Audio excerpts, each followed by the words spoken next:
Bonjour à tous, j'espère que vous allez bien. Vous voulez être au courant de toutes les dernières actualités sportives du moment? Eh bien c'est simple, abonnez-vous tout simplement sur notre page YouTube Handsport, activez la cloche de notification et le tour est joué.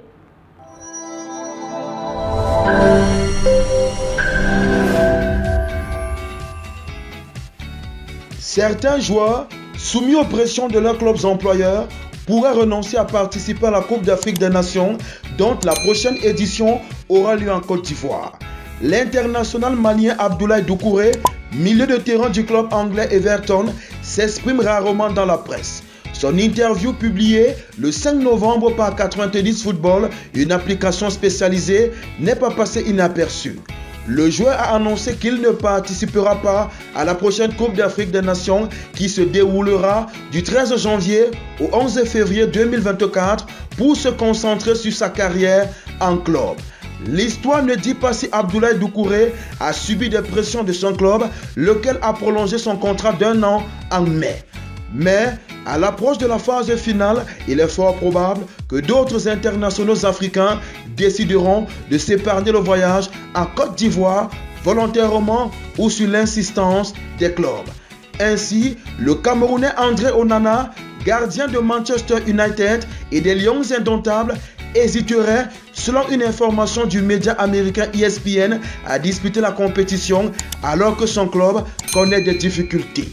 Pour le sélectionneur des Léopards de la RDC, Sébastien Desabre, je cite, « Les pressions des clubs sur les joueurs peuvent exister, ce n'est pas nouveau.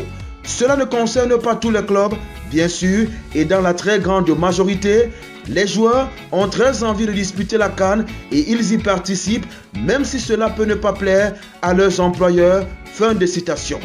Reste que les clubs peuvent effectivement influencer leurs joueurs, notamment s'ils sont en lutte pour le maintien ou au contraire dans la course pour une qualification européenne. D'autres clubs vont encore plus loin, faisant comprendre aux internationaux africains que leur présence en phase finale avec leur sélection pourra leur coûter leur place de titulaire à leur retour. Ainsi, quelques semaines avant la Coupe d'Afrique des Nations 2022 au Cameroun, l'Algérien Andy Delors, le Ghanéen Félix Afena-Gyan et le Burkinabé Yacouba Nasser Diga, alors respectivement sous contrat avec l'OGC Nice, l'AS Roma et le FC Bâle, avaient renoncé à disputer la compétition. Le Camerounais Yvan Neyou, quant à lui, avait perdu sa place de titulaire à l'AS Saint-Étienne après la Coupe d'Afrique des Nations. Les clubs européens sont de plus en plus réticents à libérer leurs internationaux africains pendant la Coupe d'Afrique des Nations. Les tensions avant la précédente CAN au Cameroun entre, d'un côté, l'Association européenne des clubs et le Forum des ligues mondiales et de l'autre, la Confédération africaine de football en avait été la meilleure démonstration. Les clubs avaient tenté de faire reporter la CAN prévue du 9 janvier au 6 février 2022 en vain. Mais ils avaient tout de même obtenu que les joueurs ne soient libérés que le 4 janvier au lieu du 27 décembre. En 2024, les footballeurs devront rejoindre leur sélection le 2 janvier, soit 11 jours avant le début des matchs.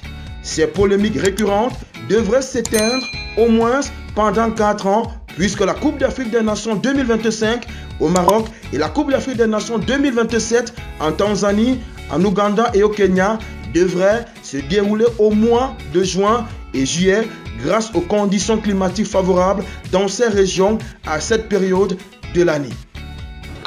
Vous venez de regarder Handsport sur notre page YouTube. Vous en voulez plus? Eh bien abonnez-vous.